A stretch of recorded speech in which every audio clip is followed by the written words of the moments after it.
nos Bibles pour lire notre texte de base. Je suis dans le livre de Genèse, chapitre 2e, à partir du 22e verset jusqu'au 24e verset. Si tu as déjà ton texte, je te prie de te tenir debout pour honorer la parole du Seigneur. Genèse chapitre 2, à partir du 22e verset jusqu'au 24e verset. Je lis au nom de Jésus. La parole dit: L'Éternel Dieu forma une femme de la côte qu'il avait prise de l'homme, et il l'amena vers l'homme, et l'homme dit: Voici cette fois celle qui est os de mes os et chair de ma chair. On l'appellera femme, parce qu'elle a été prise de l'homme. C'est pourquoi l'homme quittera son père et sa mère et s'attachera à sa femme, et ils deviendront une seule chair. Amen. Reprends ta place, que Dieu te bénisse.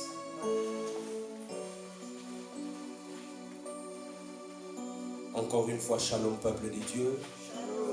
Que la grâce de Dieu soit votre partage.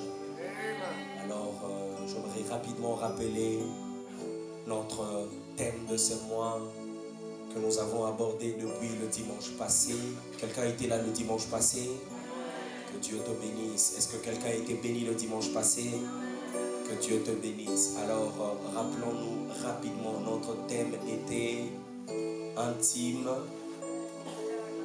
ou en contact. Bien sûr, c'est avec Dieu. Amen.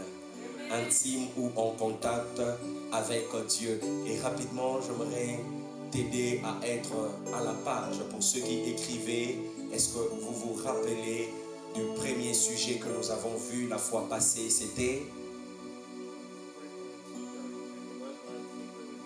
être.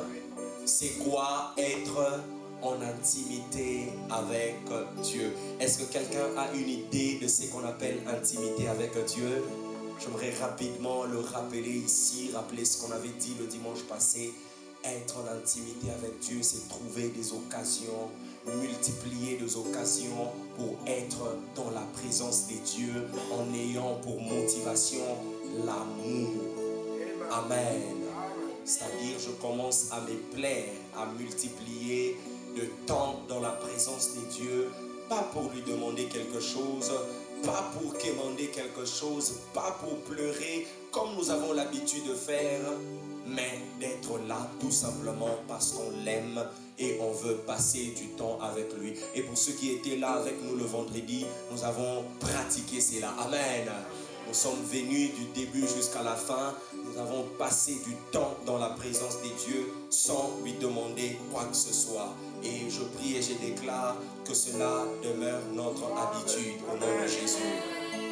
Alors rapidement, je vais te donner le deuxième sujet de ce jour, que nous avons appelé comment créer l'intimité avec Dieu. Quelqu'un dit avec moi, comment créer l'intimité avec Dieu?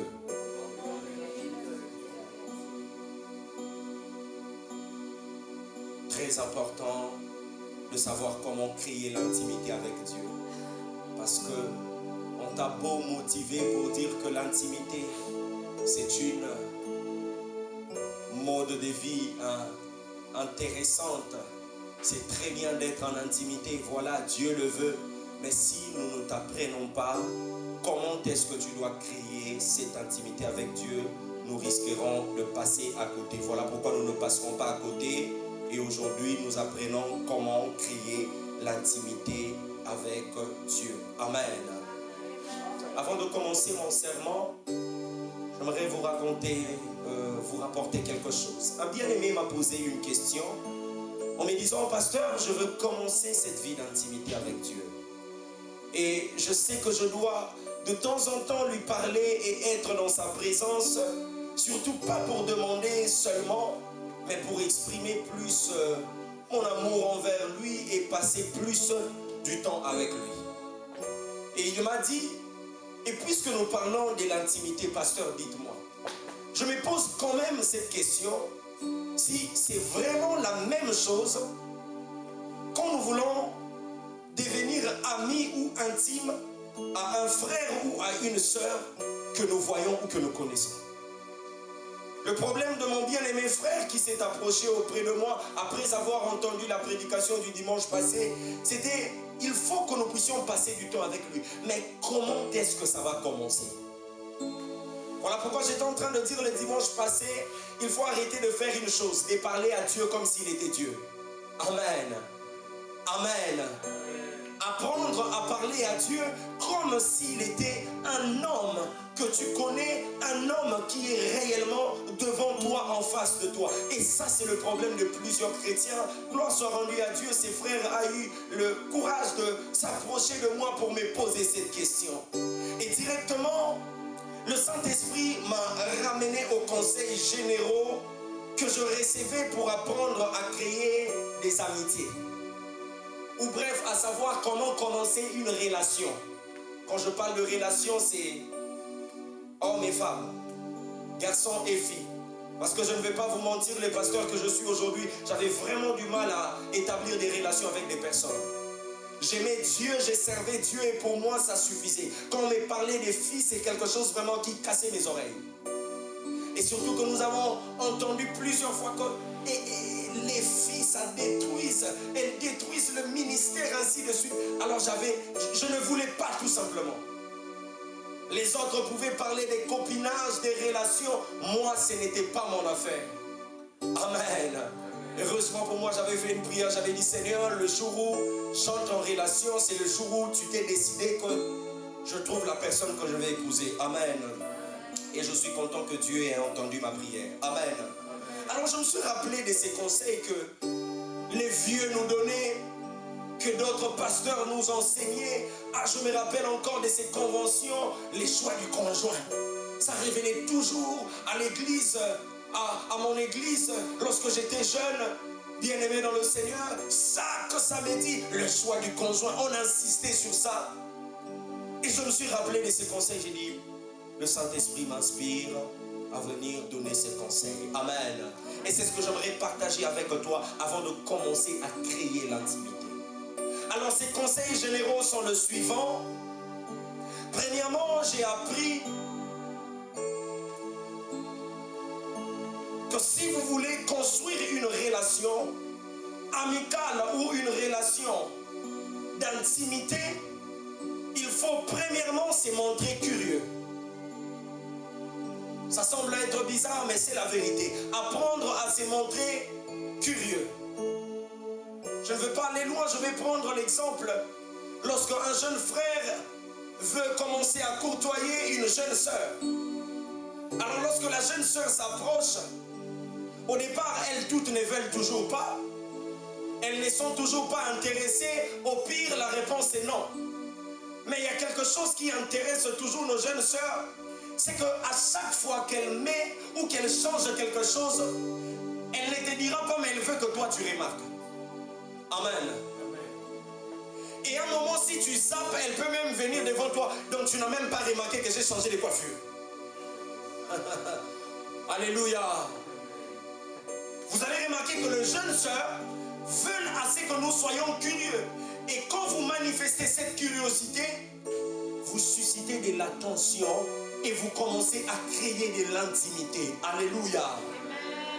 La sœur se sent en confiance, elle s'est dit, maintenant j'ai trouvé quelqu'un qui peut me dire la vérité, si ma coiffure me va bien ou si elle ne me va pas. Lorsqu'elle change de père, elle vient là, elle ne dit rien, tu dis, oh waouh, tu as changé de père, c'est beau. Tu as arrangé sa journée. Amen. Elles aiment ça, elles veulent ça, elles veulent que tu sois curieux. Amen, les frères.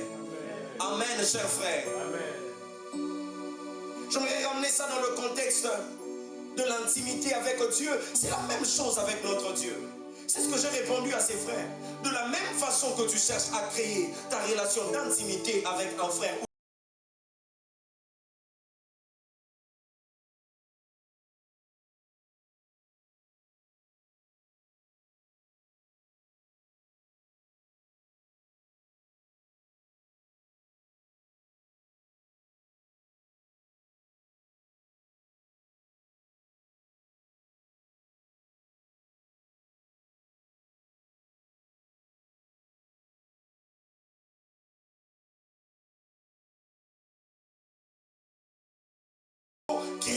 intimité avec Dieu, commence à être curieux dans la présence des dieux. Je vais vous dire, mes chers amis, vous savez, Dieu, moi je l'appelle multisystème. Amen. La même chose qu'il a fait aujourd'hui d'une manière, demain, il le fera d'une autre manière. Et ce que Dieu aime, c'est que lorsque tu viens aujourd'hui, tu pries, tu expérimentes une chose. Demain, lorsque tu viendras, tu expérimentes une autre. Que tu t'arrêtes et que tu dis, Seigneur, je n'ai pas compris. Qu'est-ce que tu es en train de faire? Vous savez que parfois, Dieu peut te balancer des rêves que tu ne comprends pas. Il sait que tu ne vas pas comprendre. Mais ce qu'il attend de toi, c'est que tu reviennes à cause de la curiosité et que tu lui dis, Seigneur, j'ai vu des images. J'ai essayé de comprendre, mais je n'ai pas pu. Est-ce que tu peux me dire d'abord ce qui se passe? Là, Dieu où il est, il s'est dit, mon enfant commence à éveiller cette curiosité positive, ce qui est avantageux. Alléluia. Bien-aimés, dans les choses de Dieu, soyez curieux. Vous allez beaucoup apprendre. Amen. Amen. Je vais vous donner un exemple dans la Bible. Il y a un homme qu'on appelle Zachée. Tout ce qui lui a permis de recevoir le Seigneur dans sa maison, chose qui n'arrivait presque pas, chose qui était rare, c'était sa curiosité. Il s'est décidé, homme de Zachée, de monter sur un sycomore tout simplement pour voir. Il n'avait pas besoin que Jésus le guérisse. Il n'avait pas besoin que Jésus lui donne de l'argent parce qu'il en avait. Il n'était pas malade, il n'avait pas de problème. Il vivait sa vie correctement, normalement. À la limite, on dira qu'il était riche. Mais la curiosité lui a poussé à monter sur le sycomore pour chercher tout simplement à voir. Et lorsque l'homme de Galilée est arrivé, il a senti l'odeur de la curiosité que Zachée était en train de libérer. Il dit, homme, descends, aujourd'hui j'habiterai dans ta maison. Et lorsque Jésus est entré dans sa maison, la Bible dit, le salut est entré dans sa maison, chose qu'il n'avait pas demandé. Bien aimé, la curiosité va permettre à ce que Dieu vienne habiter dans ta maison. La curiosité te permettra de non seulement connaître Dieu, mais de bénéficier aussi de tout ce qui tourne autour de Dieu. Soyez curieux dans la présence de Dieu. La deuxième des choses, venant des conseils généraux que j'ai reçus pour établir une intimité avec des amis ou bien en relation amoureuse, c'est faire l'effort de vraiment s'intéresser à l'autre. Il y a une différence entre la curiosité et faire l'effort de vraiment s'intéresser. Et quand je dis faire l'effort, parce que s'intéresser à l'autre n'a jamais été facile. Amen. Amen. Et je ne vais pas aller loin, nous avons des exemples parfaits. Ici, en ces lieux, parce qu'il y a des ceux qui sont mariés, il y a des ceux qui sont fiancés, et ainsi de suite. Vous allez les remarquer que lorsque vous entrez en relation, la sœur, parce que la plupart du temps, excusez-moi mes sœurs, ça vient seulement de vous. Alléluia. Je n'ai pas dit les hommes, auprès des hommes il n'y en a pas, mais la plupart du temps, c'est les sœurs. Alors les sœurs souffraient. Alléluia. La plupart du temps, tu vas entendre les sœurs te dire, en tout cas, on dirait que tu ne t'intéresses pas à moi. Hein? J'ai l'impression que ce que moi je fais, ça ne t'intéresse pas. Et puis le frère répond, mais pourquoi tu dis ça? Il dit, mais quand je te raconte, c'est comme si tu entends, c'est comme si tu n'entends pas. Alléluia. Amen. Alléluia. Amen. Et pour faire l'effort de s'intéresser à l'autre, voici ce qu'il faut faire. Premièrement, on s'intéresse à l'autre en écoutant les récits de sa vie.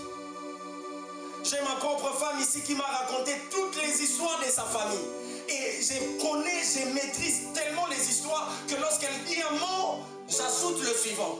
Amen. Mais je peux vous assurer que les mêmes histoires reviennent tous les jours. Et elle veut que tous les jours tu prêtes attention aux histoires que tu maîtrises. C'est là que je comprends vraiment la répétition est la mère des sciences. Alléluia. Alléluia. J'ai tellement entendu. Je connais toute la famille. Je maîtrise. Mais elle ne cesse d'en parler. Et bien aimé dans le Seigneur, c'est la même chose avec Dieu. Nous n'avons que la Bible et Dieu ne va pas cesser de te parler de sa parole tout le jour. Amen. Et ce qui d'ailleurs est avantageux avec Dieu et ce qui est contraire avec nos épouses, nos fiancés, c'est que nos fiancés n'ont pas d'autres histoires. Nos femmes n'ont pas d'autres histoires. C'est les mêmes choses qui ne refont que surface. Alléluia. Mais avec Dieu, le même verset qu'il t'a donné aujourd'hui, qui t'a enseigné sur l'amour, demain ça peut t'enseigner sur la sanctification. C'est ce que j'aime avec Dieu. Il n'est pas archaïque. Alléluia. S'intéresser à Dieu pour créer une intimité, c'est-à-dire vouloir connaître les récits de sa vie. Mon ami, nous avons la Bible, mais combien de fois tu t'intéresses à savoir ce que Dieu est, ce que Dieu a fait? Il y a un livre dans la Bible, Daniel. Je vais d'abord m'y rendre dans le livre de Daniel pour savoir c'était quoi l'histoire qui a permis à ce que le livre de Daniel existe. Lorsqu'on prêche, tu es capable de prendre ton téléphone, d'entrer sur WhatsApp, parce que justement ça ne t'intéresse pas. Et Dieu où il est frustré. Mon ami, c'est toi qui veux créer la relation avec Dieu. Et lui se met, il attend voir de toi cet encouragement. Il attend voir de toi ses premiers pas. Si tu peux le faire, frère, voire même les sœurs, vis-à-vis de personnes qui vous aiment physiquement, vous devez aussi le faire vis-à-vis de Dieu. N'oubliez pas notre texte de base. Comme un homme quitte son père et sa mère, Jésus-Christ a quitté aussi le ciel. Il s'est détaché de son autorité, du rôle qu'il égalait à Dieu. Il est descendu afin de créer l'église, son épouse, que tu es, que je suis. Afin que nous ne soyons qu'une seule chair. Et il est là, après avoir payé la dot à la croix, il te regarde, fais le premier pas, mais tu ne fais rien. Change ta façon de faire au nom de Jésus. Amen.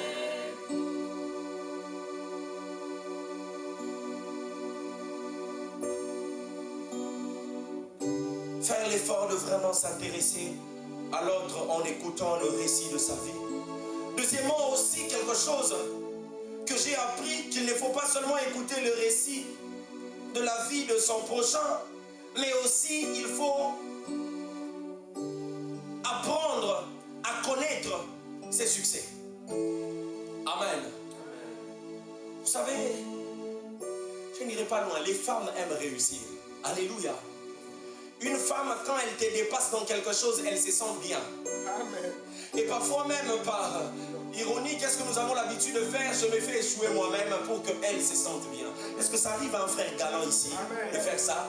Je fais de mon mieux pour qu'elle...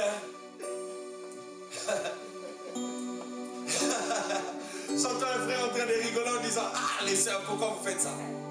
Elles aiment réussir. Amen. Et lorsqu'elle parle de ses réussites, elle parle de ses succès, elle veut que tu la croies et elle veut que tu l'accompagnes. Tu n'as pas le droit de dire que non, c'est normal, toutes les femmes peuvent faire ça, tu vois. Non, ça c'est un sacrilège, tu ne peux pas faire ça. Amen. Lorsqu'elle parle de ses succès, elles sont aux anges bien-aimés dans le Seigneur. Parce qu'elles aiment ça. La même chose avec Dieu. Dieu aime que tu puisses connaître ses succès. Dieu aime que tu puisses prôner ses succès. D'ailleurs, j'aimerais vous dire que la puissance de l'évangile se base lorsque nous proclamons les succès, les réussites de Jésus-Christ à la croix de Golgotha et sur la mort. Amen. Et lorsque tu t'élèves comme un bon évangéliste, tu commences à proclamer les succès de ces dieux où il dit non, non, non, non, cette personne s'intéresse réellement à moi. Le Seigneur Jésus-Christ qui a tout quitté pour toi et qui veut ardemment être en intimité avec toi te demande une seule chose. Et si tu réussis à faire cette chose, lui-même viendra et vous deviendrez une seule chair. Et cette chose, c'est quoi, bien-aimé dans le Seigneur? Proclamer ses succès. Ah. Est-ce que tu es capable? Nous les pasteurs, parfois je le vois, nous nous tenons du haut de la chair et tu commences à dire: ma femme a fait ceci, elle a fait cela. Toi d'ailleurs dans ta famille, tu caches les défauts de ta femme, de ta fiancée, parce qu'elle doit toujours avoir les succès. Tout le monde doit la regarder avec un œil pour dire waouh, alors qu'en vrai peut-être qu'elle n'est pas si waouh que ça. Amen. Amen. Tu sais toi-même les photos que tu choisis. de poster et de ne pas poster. Tu sais que si tu mets ceci, elle va se fâcher. Tout ce qu'elle aime, c'est élever les succès. Bien-aimé dans le Seigneur, Jésus veut aussi avoir cette vie d'intimité avec toi. Et il te demande, apprends à élever ses succès. Parle de l'ange de l'Éternel, c'est la théophanie, c'est l'apparition de Dieu avant son incarnation sur la terre. Et cet homme de Jésus a opéré des choses et il veut que tu puisses le connaître. Et que tu fasses quoi? Lorsque vous serez ensemble, que tu lui dis, Seigneur, tu as vaincu Goliath. Ce n'était pas David, c'était toi qui as vaincu Goliath au travers de l'arme que David avait utilisée. Là où il est, il dit, ces garçons commencent à m'échapper. Ah, je prie que Dieu te donne la force de faire ces choses au nom de Jésus. La troisième et la dernière des choses, bien-aimés, que j'ai appris de conseils généraux, c'est qu'il faut aussi apprendre à connaître ce qui rend joyeux ou triste son conjoint ou sa conjointe. Tu sais très bien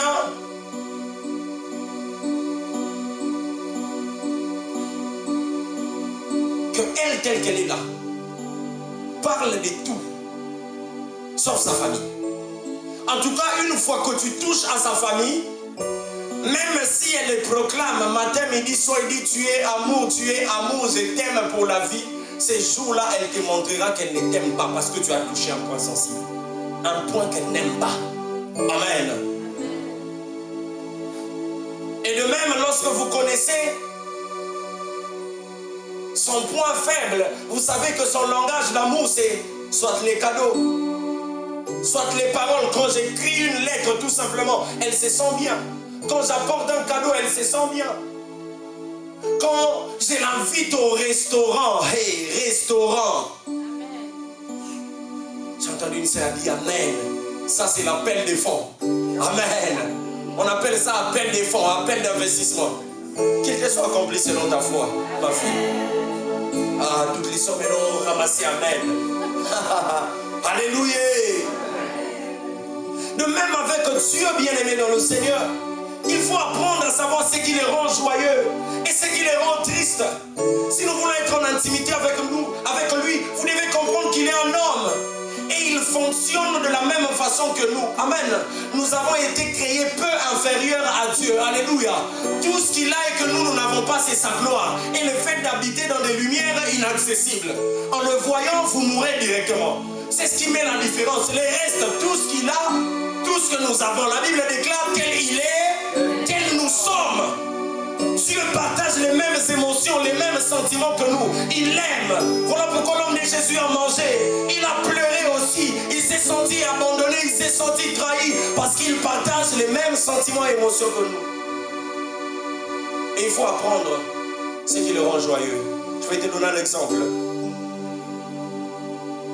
Ce qui le rend joyeux, c'est quand tu te réveilles le matin et que tu penses à lui en premier, avant de toucher à ton téléphone. Et de commencer à scroller. Et de commencer à répondre d'abord aux messages.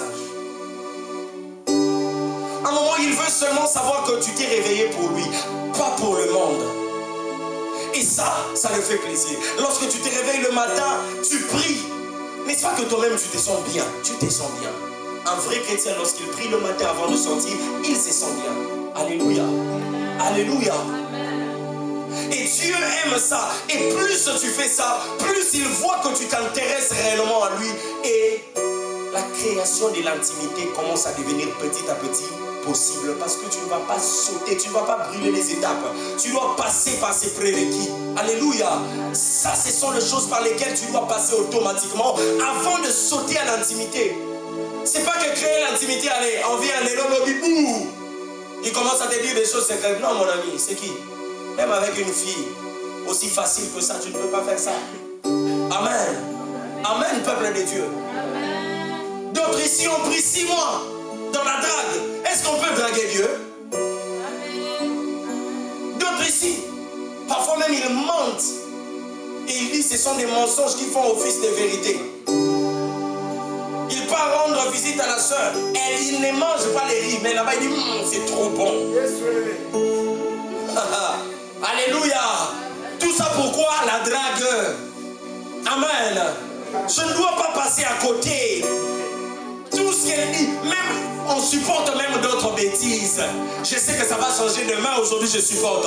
Tout ça pourquoi je vais atteindre mon objectif. Est-ce qu'on ne peut pas essayer de le faire avec Dieu? Faire ce qu'il aime. Et ce qu'il n'aime pas, c'est quoi? C'est le péché. C'est abandonner ses engagements. C'est mentir, c'est trahir, c'est voler. C'est enfreindre ses commandements, sa loi. Bien-aimés dans le Seigneur, tout ce que je viens d'énoncer, c'est la première phase de la création de l'intimité. Une étape à ne pas briser. Une étape importante, une étape cruciale. On apprend à se connaître avec Dieu. Vous voulez commencer une vie d'intimité avec Dieu, vous devez apprendre à vous connaître. Et comment apprendre à vous connaître? En faisant bien évidemment ce que je viens d'énoncer ici. Et ce que j'aime, c'est que lorsque nous prenons cette décision de chercher à les connaître, Dieu ne se cache plus. Amen. Parce que par ailleurs, dans Proverbe, la Bible déclare que sa gloire, c'est de cacher les choses. Dieu aime se cacher. Amen. Il place les hommes sur la surface de la terre. Il veut que les hommes les cherchent en tâtonnant, sachant qu'il est proche d'eux. Donc Dieu, c'est les gens, des personnes qui sont proches de toi. Et puis tu les cherches, il te dit, je suis là, tu ne me vois pas. Et il aime faire ça. Mais lorsque tu prends la décision d'entrer en intimité avec lui, bien-aimé dans le Seigneur, il ne se cache plus. Et la Bible les confirme dans Jérémie chapitre 29 verset 13 en disant: vous me chercherez et vous me trouverez. Si vous me cherchez de tout votre cœur. Aujourd'hui le Seigneur t'étend la main parce qu'il veut commencer cette vie d'intimité avec toi. Mais il te dit, est-ce que tu peux essayer de faire ça avec tout ton cœur? Voilà pourquoi je m'en vais déclarer pour quelqu'un que Dieu te donne l'envie de vouloir le connaître. Et que Dieu te donne la force de le chercher et la grâce de le trouver au nom de Jésus. Que lorsque vous allez vous concentrer, je n'ai plus de sang. Lorsque vous allez vous concentrer, vous mettre à le chercher, à vouloir le connaître, à vouloir commencer cette vie d'intimité avec lui, qu'il se laisse voir à vous au nom de Jésus. J'entends la main de quelqu'un.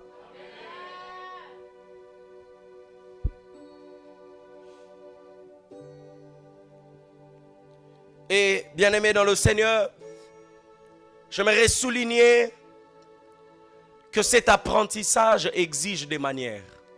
Comment créer l'intimité avec Dieu? Il faut d'abord apprendre à les connaître. Ça, c'est le premier pas. Amen. Mais apprendre à connaître Dieu exige aussi des manières. Amen. Que j'aimerais t'énoncer aujourd'hui. La première des choses qu'il faut faire lorsque tu veux créer l'intimité avec Dieu,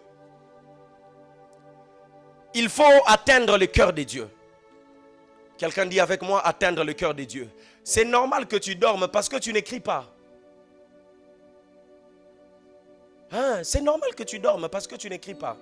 Dors bien. Comme on parle de l'intimité, dors, entre dans ton intimité avec le sommeil.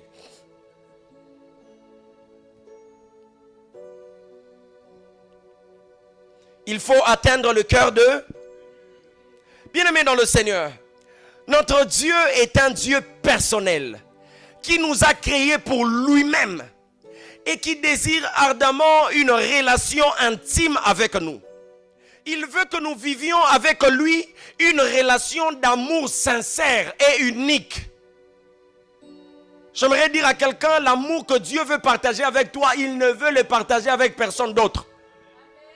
C'est que Dieu veut que toi tu fasses pour lui. Il ne veut pas qu'il y ait un semblable qui va aussi mériter les mêmes choses que lui doit mériter de ta part.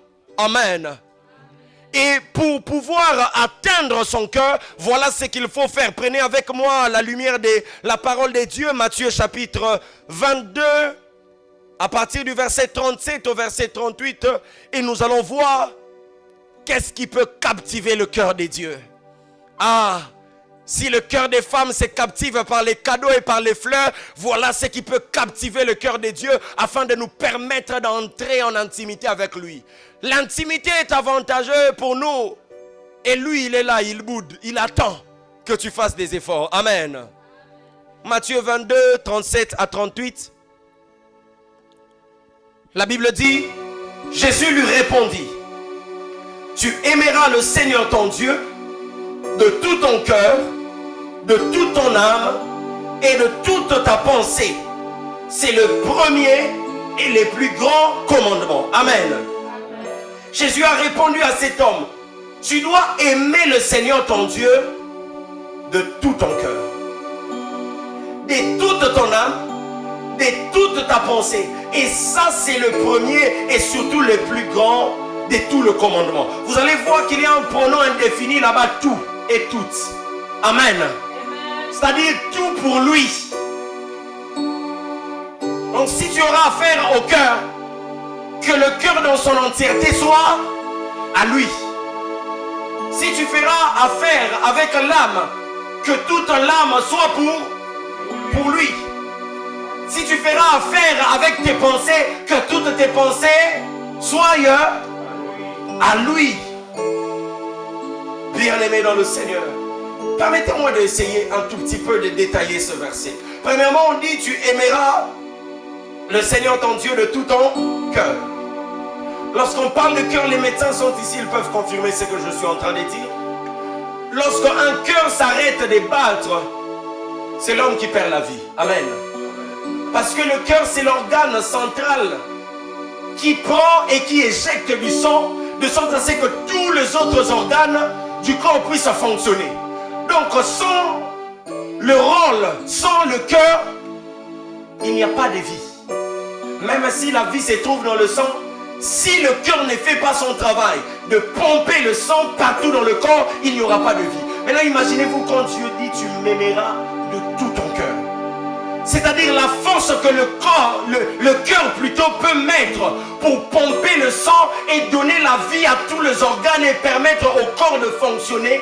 C'est l'effort que toi tu dois mettre. Donc tu dois mettre les efforts nécessaires. Autrement, moi je l'ai appelé aimer Dieu jusqu'à la mort.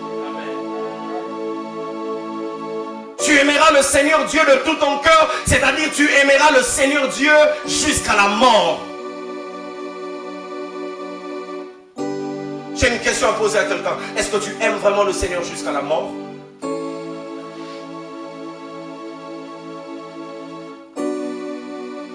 Tu n'aimes pas qu'on touche à ta femme. Tu n'aimes pas qu'on touche à ta fiancée. C'est une très très bonne chose. Mais est-ce qu'avec le Seigneur, tu es prêt à mettre ta main à couper? Ça m'étonne d'autres personnes lorsqu'on parle de son pasteur. Il s'énerve. Et pourtant, c'est même un pasteur qu'il a commencé à suivre sur les réseaux sociaux. Et le pasteur, ils ne se connaissent même pas. Et le pasteur ne te connaîtra même pas. Parce que le nombre de fidèles qu'il a dans son église, il ne te connaîtra jamais jusqu'à ce que tu mourras. Amen. À moins que Dieu te fasse grâce autrement. Mais une fois que tu touches, c'est mon pasteur, que ça soit ta dernière fois. Mais on peut insulter Jésus, il est là, il lui regarde. Vous savez les bêtises que les islamistes font avec les noms de Jésus, les blagues, les films. Il n'y a personne qui peut faire ça avec le nom de Allah. On viendra te tuer. Amen. Et c'est là que vous voyez que nous ne servons pas le même Dieu. Parce que notre Dieu, quand il est insulté, ils ne font rien. Sinon, si quand on insultait notre Dieu, il pouvait aussi attaquer. Alors ne me convainc jamais que j'ai pris le même Dieu avec les musulmans. J'ai mon propre Dieu, il s'appelle Jésus-Christ. Je n'ai pas entendu la même. Tu es musulman ou chrétien? Peut-être que j'ai les djihadistes avec moi ici, je ne sais pas. Nous, les chrétiens, nous ne sommes pas capables de prouver à Dieu que nous l'aimons jusqu'à la mort. Est-ce que si on commençait à te menacer d'être déporté de ces pays, si on commençait à te menacer d'être abandonné par toute ta famille, si on te menaçait en te disant on ne va plus te prendre en charge à cause de ce Jésus, est-ce que tu vas accepter? Va réfléchir sur ça. Et si tu vas accepter, sache que toi tu es éligible à commencer une vie d'intimité avec Dieu. Parce que Dieu verra que ton cœur lui appartient. Amen. Je prie pour toi au nom de Jésus que ton cœur appartienne à Dieu. On dit aussi tu aimeras le Seigneur ton Dieu de tout ton cœur, mais aussi de toute ton âme. Et j'aimerais qu'on puisse comprendre que veut dire âme. L'âme c'est le siège de sentiments et des émotions. L'envie de boire, de manger, et c'est déplacer tout, c'est créer au niveau de notre âme. Quand tu n'as pas envie, tu te sens bizarre. Mais quand tu as envie, tu te sens motivé. Même quand tu as fait toute une nuit sans dormir.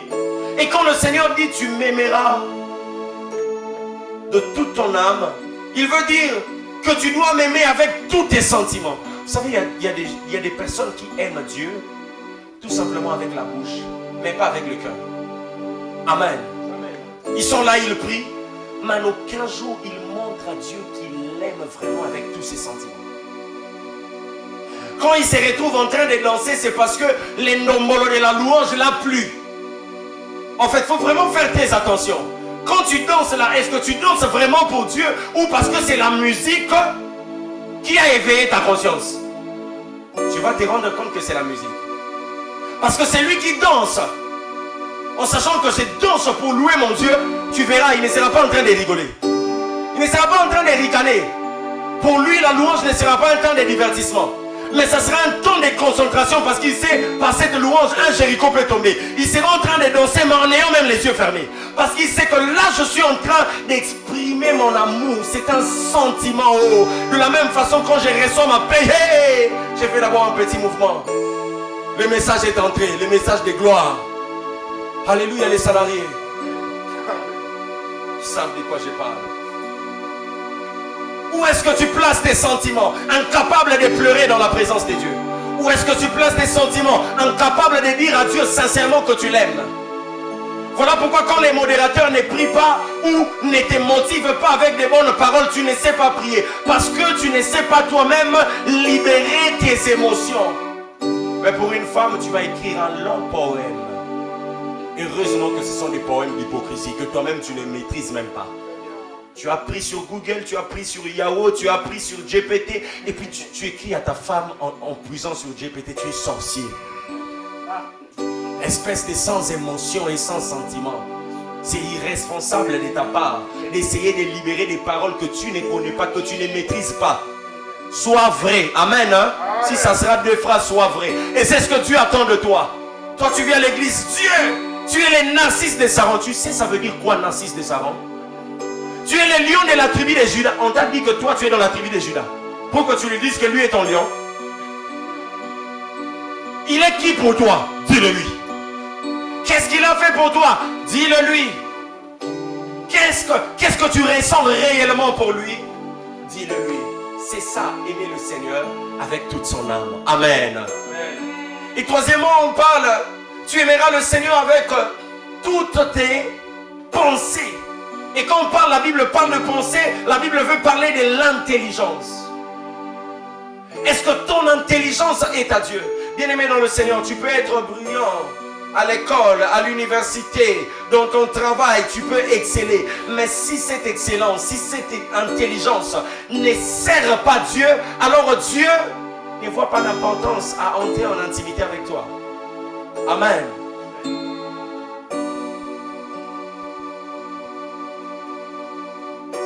Il est important de montrer à Dieu, Seigneur, mon intelligence te sert. Mon frère, tu sais faire des applications. Quel est le jour que tu as déjà pensé faire une application dans le sens que le Seigneur soit honoré là-dedans?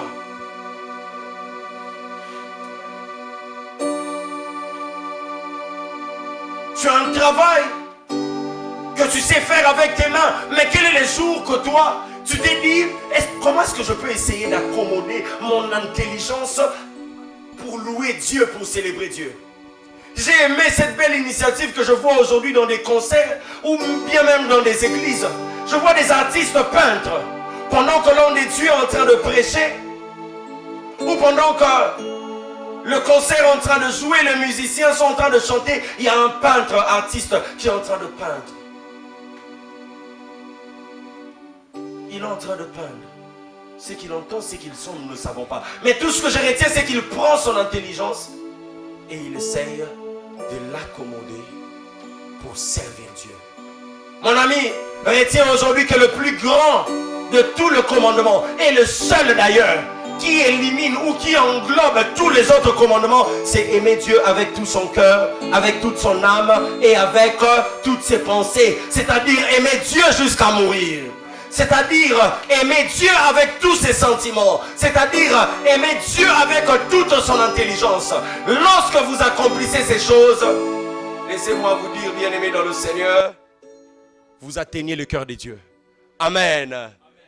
Il a besoin de se sentir touché. Et voilà comment il se sent touché. Lorsqu'il te regarde, il dit, le cœur de cet enfant est tout entier à moi. Le cœur de cette fille est tout entier à moi. Il n'y a personne qui est dedans. Alléluia. Deuxième point, avant de clôturer. La première des choses, pour créer l'intimité avec Dieu, il faut savoir comment atteindre son cœur. Et il n'y a qu'un seul commandement. Aimer Dieu avec tout son cœur, toute son âme et toutes ses pensées. Deuxième chose qu'il faut faire pour créer l'intimité avec Dieu, c'est qu'il faut cultiver l'amitié avec le Saint-Esprit de Dieu. Cultiver l'amitié avec le Saint-Esprit. Amen. Amen. Prends avec moi un texte, Jean chapitre 1 Jean plutôt, chapitre 4, verset 13. Et nous verrons ce qui est écrit. La Bible dit, dans 1 Jean chapitre 4, verset 13, nous reconnaissons que nous demeurons en lui. L'intimité, c'est le fait de demeurer en lui. La Bible dit maintenant, nous reconnaissons que nous demeurons en lui et qu'il demeure en nous. C'est vraiment cet échange-là. Je demeure en lui et lui en moi. Nous reconnaissons que nous demeurons en lui et qu'il demeure en nous au fait qu'il nous a donné son esprit. Est-ce que je suis avec quelqu'un? Au fait qu'il nous a donné son esprit. C'est-à-dire c'est l'esprit de Dieu en toi qui confirme ton intimité avec Dieu. La façon dont le Saint-Esprit de Dieu sera en train de communiquer, d'échanger, de s'exprimer avec toi. Comment tu vas traiter ton amitié avec le Saint-Esprit de Dieu? C'est comme ça que ça confirmera à Dieu que tu veux être intime avec lui. Amen. Comprenez très bien, je parle de la Sainte Trinité. Amen. Je parle du Saint-Esprit de Dieu comme la troisième partie de Dieu. Et qui est Dieu? C'est-à-dire quand tu es en bon terme avec le Saint-Esprit de Dieu, automatiquement tu es en bon terme avec le Père et avec le Fils. Amen. Mon ami, apprends à cultiver l'amitié avec le Saint-Esprit de Dieu. Et cela te sera avantageux. Parce que si déjà tu ne sais pas parler au Saint-Esprit de Dieu, qui t'a aidé à donner, qui habite en toi, comment tu veux entrer en relation avec celui qui habite dans des lumières inaccessibles? Amen. Amen. Est-ce que quelqu'un croit qu'il a été saisi du Saint-Esprit de Dieu? Est-ce que quelqu'un croit qu'il a le Saint-Esprit de Dieu? Il suffit que tu lui dises, cher Saint-Esprit de Dieu, je veux te parler, apprendre à te parler comme un ami. Viens à partir d'aujourd'hui, deviens mon ami. Et petit à petit, tu verras que tu vas développer l'amitié. Il n'y a pas d'intimité avec Dieu sans l'amitié avec le Saint-Esprit de Dieu.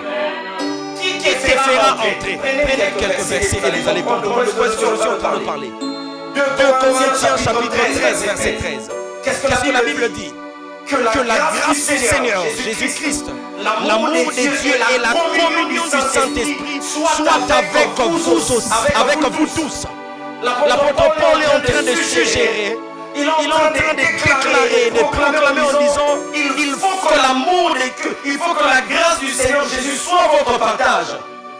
Et il faut que l'amour de Dieu habite en vous, accompagné de la communion avec le Saint-Esprit de Dieu. Amen. Jésus-Christ, en mourant à la croix, il a libéré la grâce. Alléluia. Et Dieu, par son amour, il a envoyé le Fils pour que le Fils libère la grâce. Amen. Mais c'est le Saint-Esprit de Dieu qui te met en communion avec ces deux personnes. Est-ce que quelqu'un est en train de comprendre ce que je dis? Et l'apôtre Paul dit, c'est bien qu'il y ait la grâce, c'est bien qu'il y ait l'amour de Dieu, mais si vous ne savez pas maintenir la communion avec le Saint-Esprit de Dieu, même la grâce peut vous échapper, même l'amour qui a été déjà dispensé peut aussi vous échapper. Prends encore un autre texte. Jean chapitre 14, verset 16. C'est Jésus qui parle. Jean 14, 16. Il dit, et moi, je prierai le Père et il vous donnera un autre consolateur. C'est-à-dire, moi je vous ai consolé, mais je prie afin que le Père vous donne un autre consolateur. Afin qu'il demeure comment? Éternellement avec vous. Amen. Bien-aimés dans le Seigneur, la personne physique de Jésus ne peut pas être avec nous dans un lieu de culte, mais le Saint-Esprit demeure éternellement. Amen. Avec lui, tu vas partout. Écoute, il y a des expériences spirituelles où tu sens que ça, ce n'est pas le Saint-Esprit de Dieu, c'est Dieu lui-même qui est descendu. Amen. Amen. Non, amen. Amen. Vous allez le voir même dans l'Ancien Testament que l'Esprit de Dieu pouvait descendre sur l'homme comme Samson. Il reçoit la force. L'Esprit de Dieu nous oint. Il te console. Il te dit que tu es capable de vaincre. Et il te donne son onction. Et ça te pousse à faire quelque chose. Il ne fait rien à ta place. Amen. Mais il y a des temps où Dieu descend lui-même. Comme quand il descendait devant Josué. Josué dit dans Josué chapitre 15 qu'il a vu lui-même un ange. Et c'était le chef de l'armée. Il parlait de la personne physique de Jésus-Christ. Alléluia. Amen. Il descend, il vient. Et il est venu donner des recommandations. J'aimerais te faire comprendre que la Trinité est riche. Amen. Amen. Oui, Dieu peut venir lui-même. Amen. Amen. Oui, celui que Moïse avait vu sur la montagne, ce n'était pas le Saint-Esprit. Alléluia. Amen. Non, alléluia. Amen. Oui, celui qui était apparu après la mort, c'était Jésus. Ce n'était pas Dieu le Père. Ce n'était pas le Saint-Esprit. Amen. Amen. Le Saint-Esprit est venu après. Tout ce que je veux t'emmener à comprendre, c'est que l'amitié que tu vas développer avec le Saint-Esprit de Dieu dira à Dieu, fera croire à Dieu. Ok, donc il est ami à mon ami intime. Il est ami avec une partie de moi. Je vais aussi m'associer à cette personne. C'est comme ça que lorsque vous commencez des relations avec un collègue de travail, petit à petit vous travaillez ensemble, vous parlez d'abord professionnel. Amen. Mais après un temps, comment la famille, comment ta femme? Un autre jour, tu l'invites à la maison. Tu vois qu'il n'est plus seulement un collègue de service, mais petit à petit commence à devenir un ami. Et comme vous travaillez 10 ans, 15 ans, 20 ans dans une même société, bien aimé, vous finissez comme une famille. Amen. Amen. Il a quitté des collègues de service, il a quitté d'amis, et il est devenu un membre des familles. Ça existe. C'est le même avec Dieu. Prenez ça dans ce sens. C'est l'Esprit, le Fils et le Père. Petit à petit, lorsque vous développez cette communion avec le Saint-Esprit de Dieu, le Fils se révèle avec vous. Il répand sa grâce. Et petit à petit, quand vous êtes amis avec le Fils, le Père va aussi commencer à se révéler avec vous. Et je vous assure que ça, c'est une autre dimension de la spiritualité. Amen. Lorsque le Père lui-même vient te visiter, que Dieu t'accorde ça en commençant ta relation avec le Saint-Esprit de Dieu. Amen. Encore un autre texte, Romains chapitre 8, verset 26. Qu'est-ce que la Bible dit? Romains 8, 26. De même, aussi l'Esprit nous aide dans notre faiblesse. Car nous ne savons pas ce qu'il nous convient de demander dans nos prières. Mais l'Esprit, lui, intercède par des soupirs inexprimables. Je ne sais pas si tu comprends ces versets. Dieu dit dans sa parole que toi, tu ne sais pas prier. Mais la personne qui sait prier, c'est le Saint-Esprit de Dieu. Parce que lui connaît d'abord les désirs du Père. Il part sonder le cœur du Père et il vient prier en toi par des soupirs inexprimables. En fait, le soupir inexprimable, c'est-à-dire, il peut prendre tes prières et il te fait dire ce que toi, tu n'as pas dit. Ah, mon Dieu. Créer l'intimité avec le Saint-Esprit de Dieu. Donc, j'ai vu un homme faire ça. Il a soufflé sur son mouchoir. Il dit seulement Saint-Esprit. Et puis lorsqu'il jette le mouchoir sur les paralytiques marchent. Quelle est la prière que cet homme a fait? Mais le Saint-Esprit en lui a dit au paralytique, lève-toi, prends ton lit et marche. Amen. Alléluia. Amen. Et ça, pour vivre ce genre de choses, il faut seulement avoir le Saint-Esprit de Dieu. Comment Dieu ne vous fera-t-il pas confiance lorsque vous faites confiance à son esprit qui connaît les désirs de son cœur? Le Saint-Esprit, c'est l'ambassadeur des dieux dans ta vie. Amen. Le Saint-Esprit des dieux, c'est le ministre des dieux dans ta vie. C'est le représentant du royaume des cieux dans ta vie. Amen. Tu es en bon terme avec lui, tu es en bon terme avec le Père. Amen. Tu es en bon terme avec le Saint-Esprit des dieux, tu es en bon terme avec le royaume du ciel. Amen.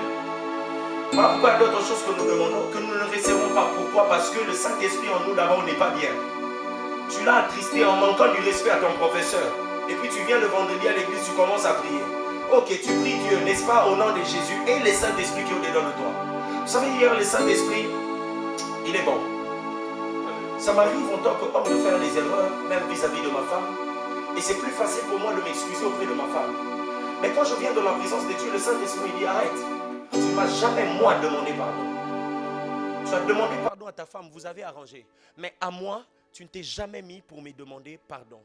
C'est là que j'ai dit, oh oui, je pense à chaque fois que j'arrange avec ma femme, à chaque fois que j'arrange avec mes amis, c'est fini, Dieu aussi est d'accord. Non, tu as frustré ta femme, tu t'es frustré toi-même et tu as frustré aussi le Saint-Esprit de Dieu. Et c'est là que je commence maintenant à me rappeler des bêtises pour restaurer ma relation avec le Saint-Esprit de Dieu. Le Saint-Esprit de Dieu, c'est la clé qui nous amène vers le Père. Amen. Jésus a dit, je partirai, mais je ne vous laisserai pas comme des orphelins. Je vous enverrai le Saint-Esprit de Dieu. Il vous conduira sur le chemin de la vérité. Il faut avoir le Saint-Esprit de Dieu. Amen. Est-ce qu'après ici, tu peux apprendre seulement à développer ta relation avec le Saint-Esprit de Dieu? Je crois que soit là le vendredi, je vais parler de comment il faut développer sa relation avec le Saint-Esprit de Dieu. Puisque ça n'entre pas dans mon canevas de ce mois, j'emmène ça le vendredi pour t'aider. Amen. Amen. Après quoi nous allons pratiquer. Le dernier texte prend Actes chapitre 2 verset 4. C'est un texte connu. La Bible dit, ils furent tous remplis du Saint-Esprit et se mirent à parler en d'autres langues, comme l'Esprit leur donnait de s'exprimer. Donc il fallait que les apôtres soient remplis de l'Esprit de Dieu. C'est-à-dire qu'ils arrivent à la pleine communion avec le Saint-Esprit de Dieu pour que le Saint-Esprit de Dieu commence à les communiquer des paroles qu'eux-mêmes ne savent pas, ne maîtrisent pas, mais que les autres peuvent entendre et comprendre. Lorsque tu arrives à ce niveau de pleine communion avec le Saint-Esprit de Dieu, il te remplit et il fait de toi la solution pour d'autres personnes que tu ne penses même pas être. Amen. Tu sais, tu te limites parce que tu ne connais pas celui qui habite en toi et encore moins tu ne lui donnes pas l'accès. Mais le jour où vous arrivez à cette pleine communion, c'est le jour où il va utiliser ta bouche sans ton autorisation. C'est le jour où il va utiliser tes mains sans ton autorisation. Tu arrives à prier, mais tu aimes beaucoup te contrôler. C'est ça le problème avec toi. Tu es homme fort, tu es femme forte. Tu pries, tu sens que le Saint-Esprit de Dieu t'emmène au lieu de lui laisser ton corps arriver en pleine communion. Qu'est-ce que toi tu fais? Paf, tu ouvres les yeux. Ça arrive à quelqu'un, que Dieu te bénisse. Amen. En fait, c'est arriver en pleine communion. C'est... Seigneur, permets-moi de ne pas dire ce que j'ai voulu dire. Alléluia. C'est comme si tu as téléchargé quelque chose. Tu commences le téléchargement. Et il faut que tu arrives à ce niveau final pour que tu te sentes bien. Tant que tu n'es pas encore arrivé à jouir vraiment, on dirait que ça peut même t'énerver. Alléluia. C'est la même chose avec le Saint-Esprit de Dieu quand nous entrons dans la prière. Tu commences, tu fermes les yeux. Tu sens que tu commences à ressentir un déséquilibre. C'est que tu fais, tu ouvres les yeux et Jésus. Tu arrêtes le processus. Laisse-lui faire son travail. Quand tu fermes les yeux, tu pries, tu sens que le pied part. Il lui prend encore l'autre. Tu sens que c'est les oreilles qui sortent, prends encore l'autre. Tu sens que des phrases commencent à couler. Tu lui dis, prends aussi la bouche. Et si... Pourquoi tu as peur de tomber? Est-ce qu'un homme peut supporter le poids de Dieu en lui? Amen. Lorsque Dieu entre en fusion avec toi, tu ne peux pas supporter. Laisse-toi aller, mon ami. Amen. Personne ne va te juger à la fin. Moi-même, je suis un grand tombeur et je n'arrêterai jamais parce que je n'ai pas encore vécu d'autres dimensions. Amen. Mon ami, qu'est-ce qu'il y a avec toi? Est-ce que tu peux laisser le Saint-Esprit de Dieu faire son travail? Amen. Tu sais toi-même comment tu fuis quand tu pries seul. Alléluia. Amen. Là, il est seul dans la nuit, il s'est mis à genoux. Saint-Esprit de Dieu, il est là, il prie longtemps quelque chose pour jouer. Donc, jusqu'à présent, tu ne crois pas que le Dieu que tu pries peut te protéger dans la prière.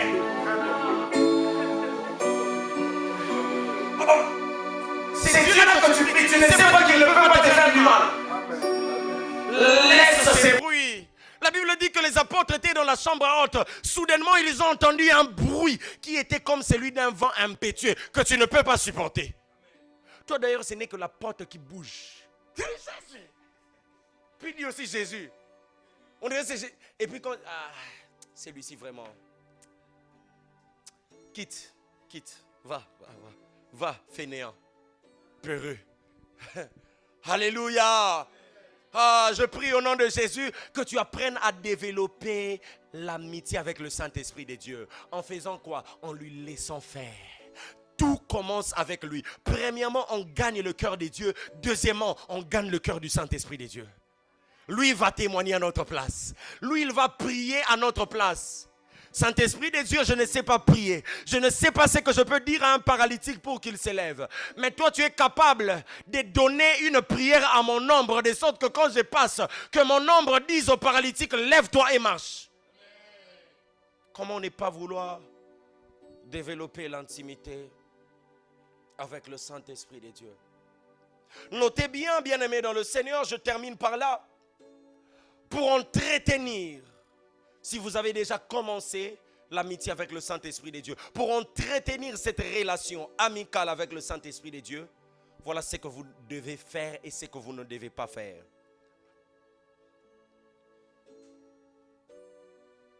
Premièrement, ne vous cachez pas.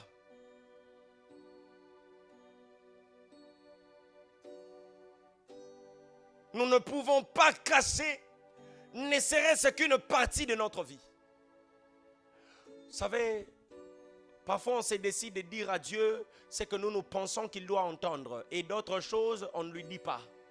Non Seigneur, pour ma relation, je suis fort, je peux gérer ça moi-même. Pour mes études, je suis fort, je dois gérer ça moi-même. Et quand tu montres au Saint-Esprit de Dieu qu'il est incapable d'intervenir dans ces domaines, tu l'as Christ en fait, mon ami. Amen. Le Saint-Esprit de Dieu peut t'aider dans ton désordre. Amen. Il peut t'aider à devenir propre. Amen. Il peut t'aider à tenir ta bouche. Est-ce que tu as déjà dit au Saint-Esprit du Seigneur, on me reproche beaucoup, viens m'aider. À chaque fois que tu lui fais, tu gardes les choses. Pour gérer toi-même, pour gérer avec ta femme, pour gérer avec ta fiancée, pour gérer avec tes amis. Tu es fort à passer des appels aux membres des familles. Et quels conseils tu peux me donner? Mais tu as les conseillers par excellence. Tu ne lui poses jamais la question. En fait, le comble, ce n'est pas de prier. Le Saint-Esprit de Dieu est une personne. Il veut que tu l'appelles aussi et que tu lui dises ouvertement, Saint-Esprit de Dieu, j'ai un problème. C'est quoi le problème? Je n'arrive pas à tenir ma bouche. Saint-Esprit de Dieu, j'ai un problème. Je ne sais pas gérer mon temps avec les études, avec le travail, avec ton œuvre. Qu'est-ce que tu peux me conseiller? Qu'est-ce que tu peux me dire? Mais la Saint-Esprit parle. Il va parler parce que toi tu lui as dit quoi? Il va te dire quoi sur base de quoi? C'est pas une personne de quoi, c'est comme ça qu'il ouvre la bouche et commence à parler de tout et de rien. Non, s'il vous plaît.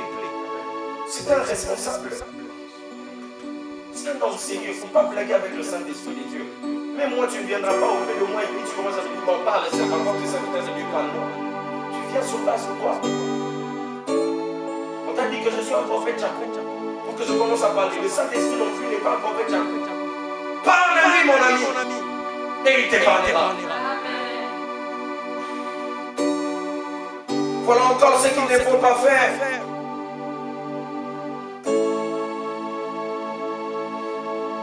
Il ne faut jamais refuser.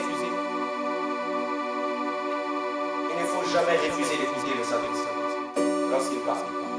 Premièrement, il ne faut rien lui cacher. Si vous voulez être ami avec lui, dis-lui tout. Amen. Ça semble être bizarre, mais ça c'est une dimension très élevée en esprit. Apprends à lui dire tout. Les problèmes de ta famille, les problèmes de ta maison, dis-lui. Deuxièmement, ne refuse pas de l'écouter. Et je t'assure que ça ne sera pas facile. Il peut te dire, lève-toi, va dehors. Mais qu'est-ce que j'irai faire? Va dehors.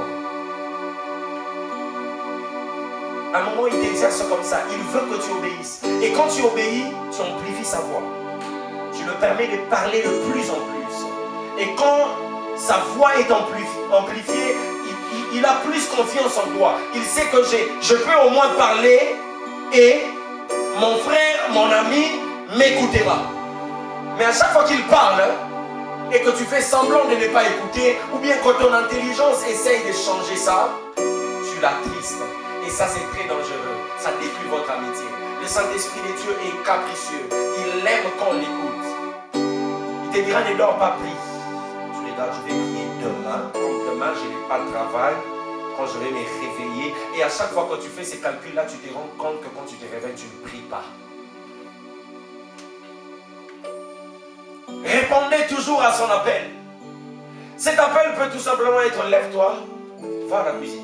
Il y a un homme de Dieu qui raconte ses témoignages et dit, il était fatigué, il vient d'une très forte prière et Dieu lui dit, sors, va prier au balcon. Il dit, mais Seigneur, je viens d'une retraite, j'ai jeûné ainsi de suite, j'ai fait des services, je viens de rentrer, même ma femme a besoin de moi. Tu me dis encore d'aller prier au balcon. Il dit, bon d'accord, difficilement, mais je vais obéir à la voix du Saint-Esprit de Dieu, je m'en vais quand même au balcon. Il arrive au balcon, tout ce qu'il voit, c'est que la portail du parcelle était grandement ouverte. Alléluia. Et il y avait le véhicule qui était exposé. Tout ce qui était dans la parcelle était exposé. Donc si un voleur passait, vous savez l'affaire avec le Congo, il ne va jamais vous épargner, mais il va vous consoler. Amen.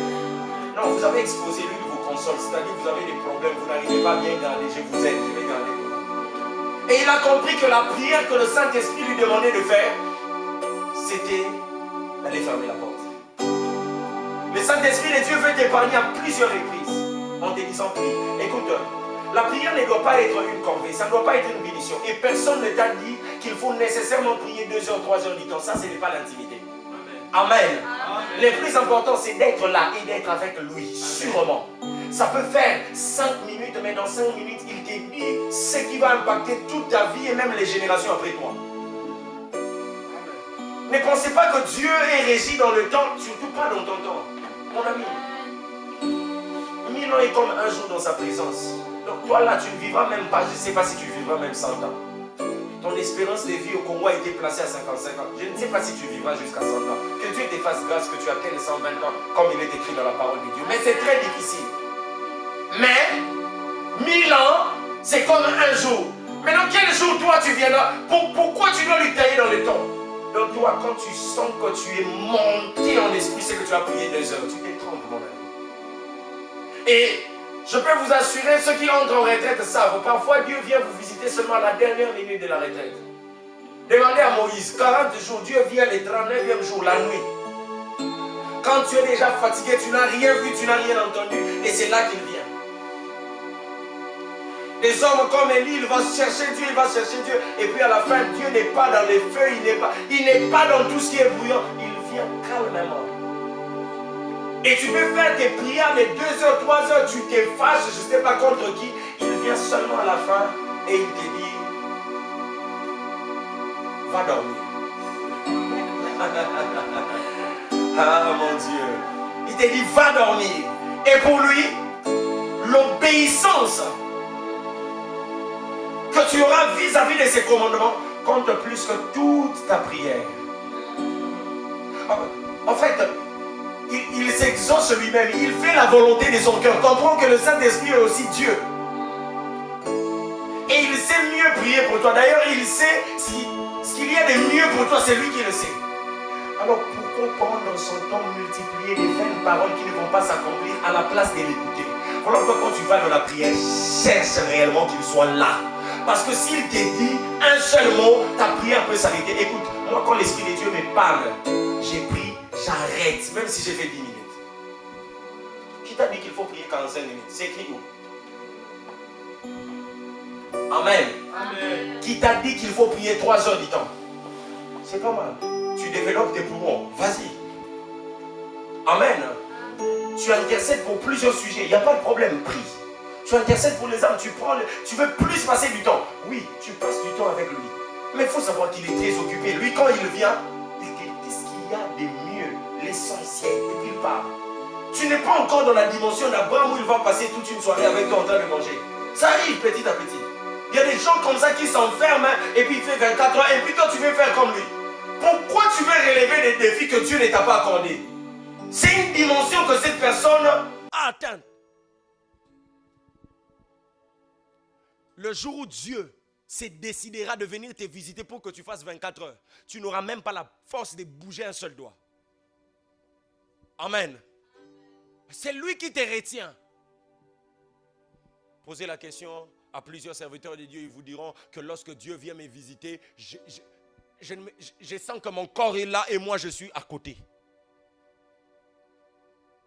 Bien-aimés, les deux choses que vous ne devez pas faire pour garder votre relation amicale avec le Saint-Esprit de Dieu, ne jamais lui cacher quelque chose.